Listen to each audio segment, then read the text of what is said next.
Filtre la ville interdite aux noirs en Afrique du Sud, là où les non-blancs n'ont pas le droit de vivre, d'étudier ni même de se faire soigner. Une fois arrivé dans la secte d'Orania, j'ai été redirigé vers une sorte de faux office du tourisme et j'ai été forcé de prendre un guide gratuit qui va me suivre pendant toute la visite comme en Corée du Nord pour pas que je filme des choses compromettantes ou que j'aille poser des questions aux habitants. Ils ont direct flairé que j'étais journaliste, donc là je suis mal barré. Donc là le gars il me fout tout seul à l'arrière de sa camionnette, il enfile son petit micro pour me balancer que de la propagande à la gueule. Il commence la visite en me disant qu'ils sont pas racistes et que les vrais racistes c'est les noirs.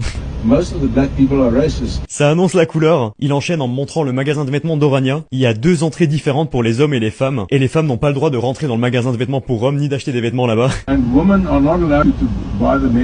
Ok. Ici on peut tranquillement acheter des t-shirts pour enfants avec des photos des complices de l'apartheid. C'est des tarés, bienvenue dans les années 1700. D'ailleurs dans les magasins tous les jeux pour enfants étaient basés sur la religion protestante. J'avais l'impression d'être chez les Mormons. Ils ont même leur propre monnaie qui s'appelle la Ora, qui n'existe que à Orania. Ils ont leur propre banque centrale, ils ont leur propre école interdite aux noirs et même leur propre hôpitaux. C'est-à-dire si vous êtes noir ou juif et que vous êtes en train de mourir, vous pourrez même pas vous faire soigner là-bas. Ils ont même leur propre police. Ici, la police sud-africaine n'intervient pas. En plus, ici, si vous allez pas à l'église, vous pouvez vous prendre un avertissement. La ville a été fondée par l'un des fils de l'architecte de l'apartheid. Après quelques années de la libération du pays par Nelson Mandela, il a acheté 8000 hectares de terre auprès du gouvernement pour créer sa ville et ne jamais se mélanger avec les noirs. Aujourd'hui, pour être résident d'Orania, il faut suivre une procédure de recrutement très stricte. Il faut passer toute une série d'entretiens et il faut être blanc, de culture afrikaneur et être chrétien protestant. C'est-à-dire si vous êtes noir, juif ou musulman, vous pouvez tracer votre chemin, même les catholiques. Vous pourrez jamais vivre ni même travailler ici.